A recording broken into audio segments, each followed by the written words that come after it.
quite a simple process. It's similar to winemaking itself. So basically, we collect the soy whey, pass it through our heat exchange to pasteurize the product, transfer it directly into the tank, fermentation tanks, and on a yeast, and just a waiting game after that.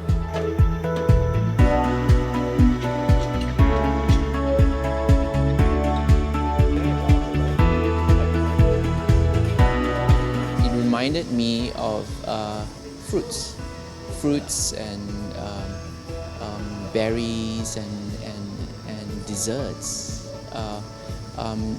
So it came across as more of a dessert wine more than anything else. If people expect wine from this, it's not what they're going to get. I think it's something that is of its own, and people should drink it thinking that way.